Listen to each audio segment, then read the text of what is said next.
It's the Sean Widmer Podcast. It's a journal by someone that just really doesn't like to write. Plenty to talk about on the podcast today.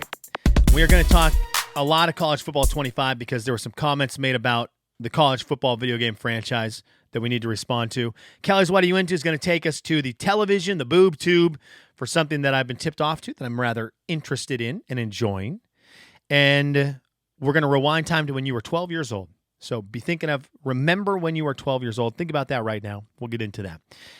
But first, we're going to get into some parenting and a shout out to a specific group of parents. Before we actually get into the podcast, thank you for listening.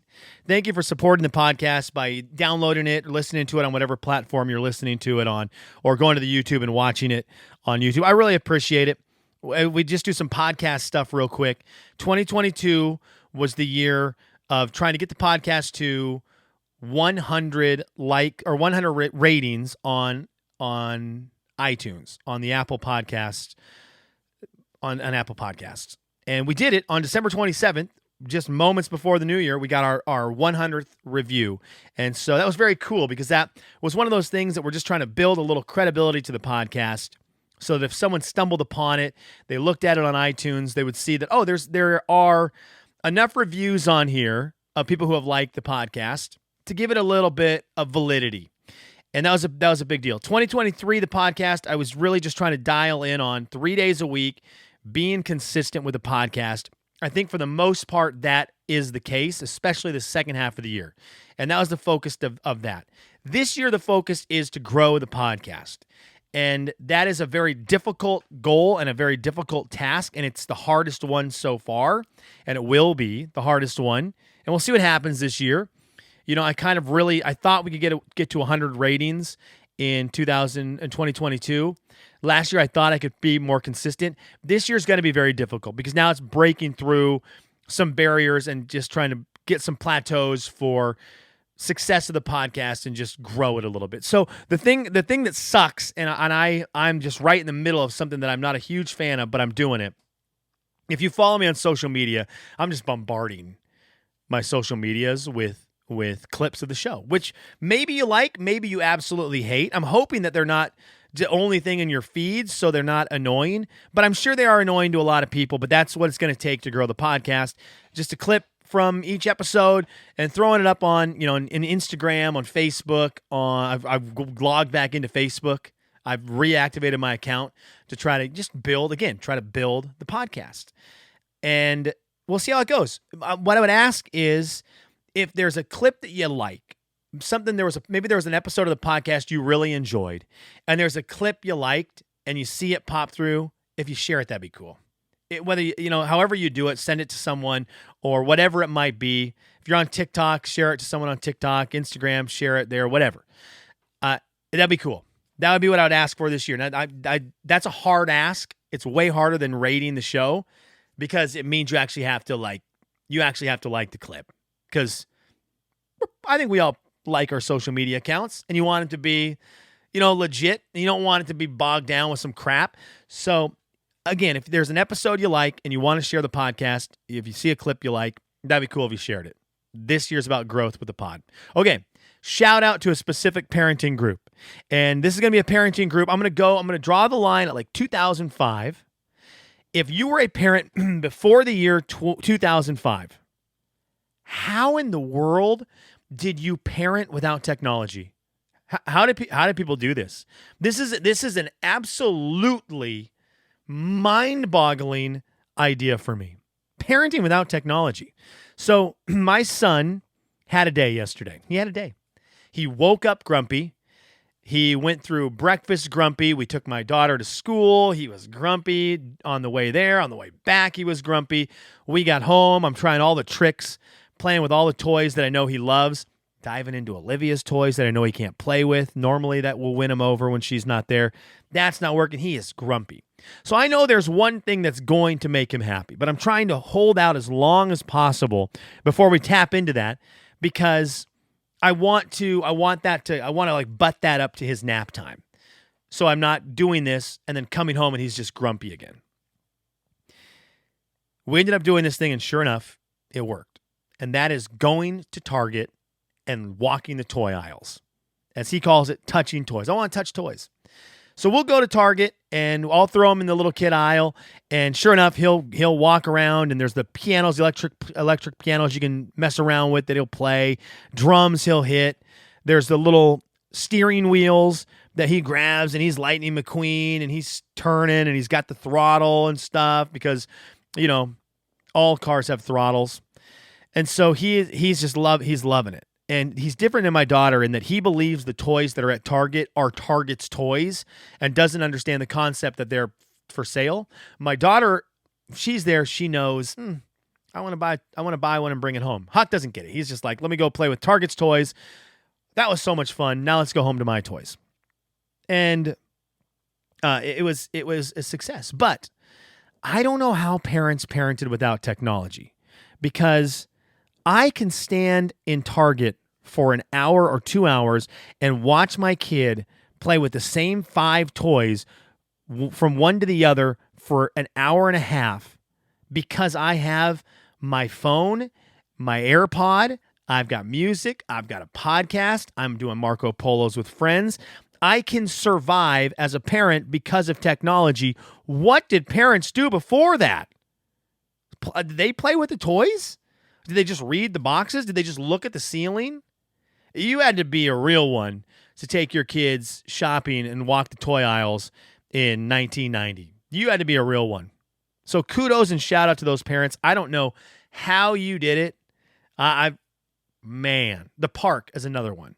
If I didn't have headphones, if I didn't have podcasts for the park, and I had to just sit there and watch my kids go up the ladder, down the slide, up the ladder, down the slide, around the playset, up the slide, down the slide, up the ladder, down the slide, up the slide, fall down the ladder, back up the ladder, down the slide. If I had to watch that for an hour, I would be clinically insane.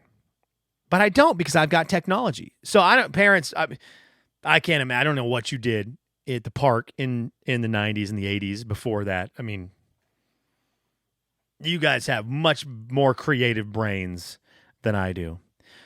Let's talk about being 12. Let's fast forward. My son is 2. 10 years from now, he'll be able to live in this. Something blew up on Twitter the other day in the video game world. The tweet was posed. The prompt was, what was the best video game released when you were 12 years old? Comment with a GIF of the game. Okay. So it was a very fun exercise, and it was fun because we had people who listened to the podcast who played along. Ian, I'm trying to remember who else did this. Paul put Pong. Paul, that made me laugh. That really made me laugh. Dirt Nap. Let's see who this is. Let me see if I can get a name here. Tights Sam. He and Ian both had Metal Gear Solid. Although Ian, I think, had Metal Gear Solid 2. I think his GIF was wrong. Ian, hate to tell you, your GIF might have been wrong. I believe you posted a GIF from, let's see, he said 1998 when I was 12. Choices are beyond good, including the start of 5 of the greatest franchises and the birth of a game whose company is now a gaming giant. But he went with the Kojima original, which is Metal Gear Solid, the same one that Sam had. But Sam actually posted a GIF from Metal Gear. I believe, Ian, yours is Metal Gear Solid 2, because I believe the ninja was in Metal Gear Solid 2. So you might want to fact check yourself there, bud. But they both had Metal Gear Solid. Great game. So when I was 12, what was it? And I was worried about this because when I was 12 years old, I didn't have access to a lot of video games. I didn't really start playing video games till I was a junior in high school, and I was able to buy my own PlayStation, and then I got some games, and I fell in love with video games. But when I was 12, I had a Game Boy, but no games for it, really. And then I looked up, and the game that I loved the most when I was little just happened to come out when I was 12 years old. And that game was NBA Jam. So there was a ton of games that came out when I was 12 years old that I think are really popular. I just didn't play. Donkey Kong Country, Earthworm Jim, a couple fighting games. One of the Mortal Kombats came out. I think the first Mortal Kombat came out when I was 12. There was Final Fantasy VI. This is a weird one. Final Fantasy VI came out when I was 12. I'm a diehard Final Fantasy fan. Love that video game series enough. I would consider a tattoo of it. But Final Fantasy VI just happens to be one of the few Final Fantasy games I have not beaten. I've beaten 1, 2, 3, 4, 5, 7, 8. I'm just about to beat 10. In fact, I was just working on it before recording the podcast. 11 was an online game, doesn't count. Haven't beat 12, haven't beat 13. 14 is my most played video game of all time. It's an online game, though, so it's not really beatable. 15 I haven't played yet, and I beat 16. So there's very few Final Fantasies I have not beat, and 6 just happens to be one of them, the one that came out when I was 12. If I had played it when I was 12, that might have been my favorite game of all time. But NBA Jam came out when I was 12. An awesome game. And a game that made it so that I knew so many players in the NBA that I wouldn't have known of just because you could see the roster, the 3 guys available for each team in NBA Jam. And you'd play with every single team. I'd try to beat every team with every team. That was kind of the fun of one of the fun challenges of NBA Jam. So what's yours? What game came out when you were 12 years old? I'd love to know. This could be your leave it in the comments question. What game came out when you were 12 years old? What was the best game for you that came out when you were 12? This game did not come out when I was 12, or did it? I learned something new today. Kirk Herbstreit came out today and had some comments on college football. College football, the video game, we're going to be talking strictly about the video game. So when I say college football the rest of the way through, this is not about real, this is about the video game. College Football 25, we are going to learn more about this, the release of this game in May, but it is set to come out this year. Now, the NCAA football series, the last game they had was college football, NCAA football 14, and then everything happened with players not getting paid to be their likeness in the game, and NCAA football shut down. So now, 10 years later, it's set to return. And Kirk Herbstreit was a voice on the latter games for NCAA football. Well, he was doing an interview about the game, and he was doing this with a guy from Sports Illustrated named Albert Breer. And here are some of the quotes that he said that immediately college football fans were all like, wait a second, Kirk, back up. He recalled how he and Joey Galloway played college football back when they were at Ohio State. They overlapped a year playing college football together. Real college football. See, now we're gonna get hairy here. Anyway, here's the quote from Kirk Herbstreit. He said, "We played, I would argue, more hours than maybe anybody in the country. I mean, I put serious hours in on that game before I was part of the game. And then when they asked me to be a part of the game, they didn't have to pay me. I mean, I was like, wait, I get to be on the video game? You're kidding me." That was an all-time moment for me because I was such a gamer.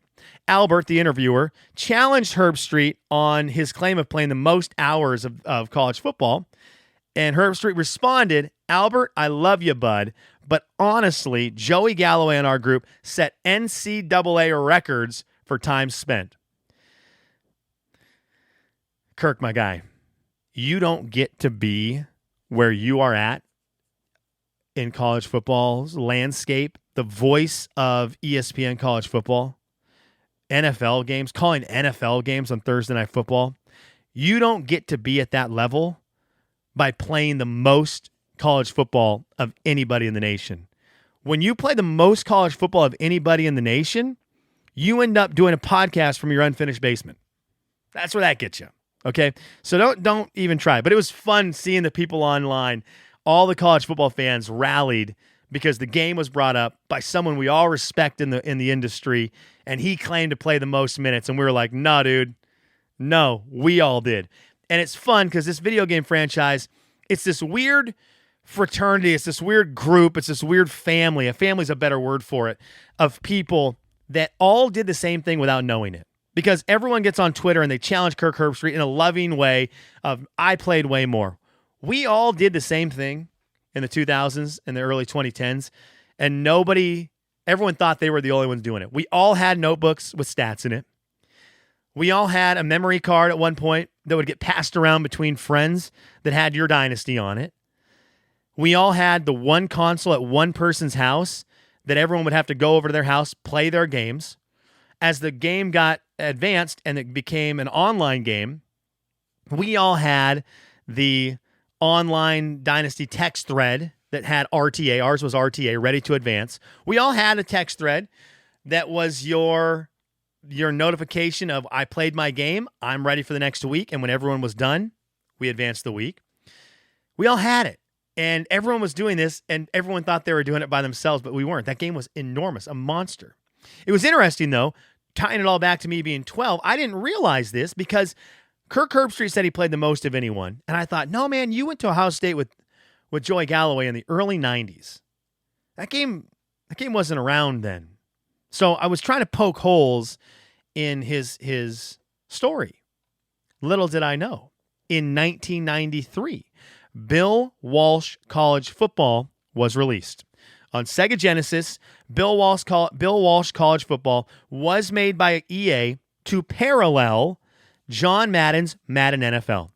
Bill Walsh was the Stanford Cardinal head football coach at the time, and so NFL had Madden football, with the spokesperson being John Madden. They thought, let's get another great coach, and he will be the headliner for our college football game, and that was Bill Walsh College Football. That game eventually turned into College Football USA 96, College Football USA 97, and then in 1997, college football was always, the number on the game was a year ahead. Real dumb.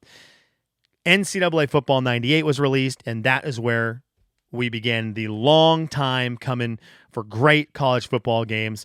A great dynasty begins right around there. NCAA Football 98 was a critical game in the series. It had Danny Warfel on the cover, and NCAA Football 98 incorporated the first episode or first round of Dynasty mode. So you could do multiple seasons with your team. The game gets better and better as it goes on. 2002 was also a huge year. 2001 was a big year. NCAA Football 2001 for PlayStation was a huge year. Sean Alexander on the cover.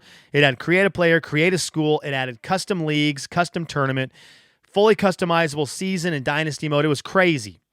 NCAA Football 2002, though, was pivotal because it was the first PlayStation 2 game. Ridiculously great video game hardware. The game itself had to take a lot of steps back because developers were getting used to a new console, a lot of power. The game looked amazing, though. It played great. NCAA Football 2002, Kirk Herbstreit, you didn't play more NCAA Football 2002 than Preston Carroll and I did because we went through systems. We burnt out systems just with that game. That was insane. But that 2002 is where we really start to get cooking there. And then the game just continues to grow. You get the race to the Heisman a few years later where you get the mode where you're one player, you get recruited to a school, get that player through college and try to get him into the NFL. There was the NCAA Football 2005 was a big one. It incorporated a lot of the extra features in it. It was the Larry Fitzgerald year, and it added a lot of the extra fun features. Home field advantage, where the screen would vibrate depending on where you were. If you're on one of the top 25 places to play, like Florida's Swamp, if you're at the Swamp, if you're at Death Valley, the screen was shaking. It had the matchup stick to see individual ratings for players, like, this cornerback is really bad, and my wide receiver's going to smoke him. The game just got better and better, and of course, it all falls apart in 2014 when people want to start getting paid for their likeness being used, and the game crumbles. So that's where we stand. The new game is coming out. That's why all this made its way in the news. May of 2024, this May, we're going to get more details on college football 25. I'm very excited about it. I'm also very excited about the new college football game because it is going to affect a dead game. Madden NFL is a dead game. Madden NFL has a few things alive in it right now.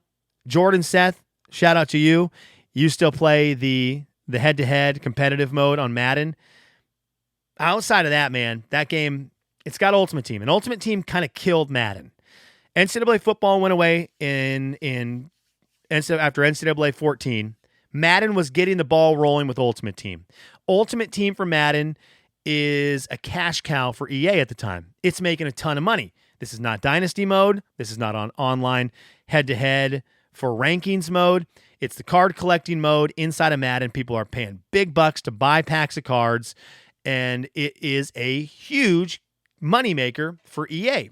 So what do?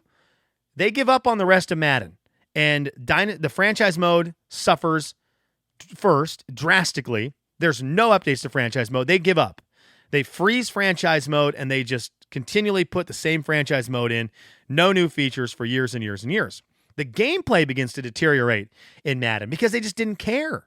That game was making so much money with Ultimate Team that they just didn't care about anything else besides making sure Ultimate Team was adding new things, new cards, new types of cards, new modes in that. They only cared about the money they could make from Ultimate Team because it was so much. Well, you get to now, the amount of people that play Madden is decreasing by a crazy amount because the modes we all love, the gameplay is terrible, it's super buggy, all because that game has been neglected. I want Madden to be great again. And I think we are going to be there because College Football 25 is going to bring Madden back to life.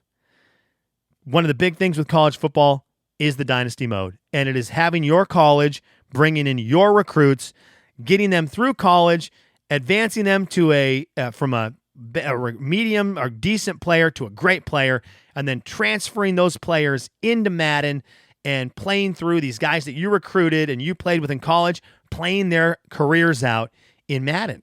When that mode went away, Madden started to die. And franchise mode just deteriorated for Madden. It didn't have that necessity, that weird necessity. These games are that dynasty franchise mode are intertwined. And when college football comes back, it's going to bring Madden back. Madden is a dead game right now, and college football's dynasty mode, pushing your players from college to Madden and then bringing Madden franchise mode in for those players and playing out their careers is going to revitalize Madden. So this college football game is a huge game for a number of reasons in the football world. That is definitely one of them. And that those of us who love Madden, we're going to get our game back. They're going to be forced to work on franchise mode and revitalize it. Let's do it, shall we? Kelly's, what are you into? So I love podcasts, and there is a podcast called Wonderful, and it is a show where a couple that I enjoy talk about things that they are that they like, and they talk a lot of TV shows. Why am I having to look this up? I'm having a total brain fart right now because I forgot to write it down. This is bad. Here we go. The Devil's Plan. The Devil's Plan. What a name for a show. Not a great name for a show. But this is what I'm into right now. I can't tell you if it's great or not, but I'm in 5 episodes right now. And it is a Korean game show. This podcast got me into these Korean game shows on Netflix. It is a Korean game show. Korea has, weirdly, these phenomenal game shows. Phenomenal. That I never would have heard of if it wasn't for Netflix. And this one specifically is different than one of the other ones I watched because it is dubbed over, which sometimes is kind of weird, but it's dubbed over in English. One of the other ones I watched, Siren, was subtitles. But it's almost really hard to explain. In this game, there are 12 competitors who enter this house that was made, and the goal is to be the last person standing, and you'll win. I think it's like close to $500,000. You get little tokens, and you win tokens by playing games and solving puzzles while you're in this game show. And when you run out of coins, when you have 0, you're out. So as long as you have tokens, you're in the game. And the last person with tokens wins. And the game is all about playing games inside this game. So all these people are in the house. They get called once a day to the game room. And these extremely elaborate games are played. I mean, I love this show probably because the games they play, it takes 7 minutes to explain the game. And I get games, and I love overdoing it with rules and games. Even I get lost in the rules to these. But they play these super elaborate games that require so much strategy, so much thinking, and I'm really loving it. The Devil's Plan on Netflix. I would recommend it. Weirdly. Again, it's a Korean game show, it takes a minute to get used to the dubbed over part of it. And it's a weird thing because the names are Korean names, so they're not names I'm familiar with. And so when I watch a game show like Survivor, James is on the show. That's an easy name for me to remember, and so I know what James looks like and who James is. The names are Korean names that I'm not familiar with, so when they say a player's name, I don't know which player they're talking about. So that's been a major hurdle to get over. So I have to make sure I see the player when they say the player's name, and I'm trying to piece together everyone's name on the show. The Devil's Plan. That's my Keller's What Are You Into today. All right, let's do some comments real quick. No comments on YouTube today, so nothing there. Let's go to Spotify. We had one comment on Spotify, and it was from Yvonne. And she says, when am I getting the colors for the blanket with all the food suggestions making me hungry? Oh, speaking of the food suggestions, Yvonne, apparently the Taco Bell menu item that came out today, which I believe is the crispy empanada, it's getting insane reviews. People are saying it's one of the best Taco Bell menu items of all time. So go try it out. As for colors for Wood's blanket, and Yvonne has made blankets for both my kids so far, and my daughter still drags hers around. Huck still loves his. Woodland camo. Woodland camo. So we're talking like a forest green, like a lighter green. I'm trying to remember. Let me see if I can get the exact colors of woodland camo. My favorite color of camo. It's brown. It's black. It's a very light. It's like a lighter green, not a bright green, but a lighter green, and then just a forest green. Woodland camo. That's what we're going with for my guy. So thank you. And then on the website, Sean'sLife.com, you can leave your comments there. Scotty Buns says, I prefer 45 to 60 minute pods. Well, you're getting close to 30 today, 26, 27 minutes of podcast today. So we're still trying to find that correct line. And again, as we grow the podcast, feedback is very important, good or bad, because it's how we can keep doing the things that work on the podcast and avoiding the things that don't. Thank you for tuning in today. I really appreciate it. I hope the weekends go very well for everybody. You can see in my eyes if you're watching on YouTube, I'm extremely exhausted, but doesn't matter because I'm staying up late to remain unhealthy. Because I got to take Travis into the world of Dungeons and Dragons. We got a big session coming up tonight. Our Thursday night session happening next. After I get done recording, he has no idea, but he's about to meet a big bad. He's about to meet a big bad. All right, thanks for listening. Have a good whatever you're listening to this.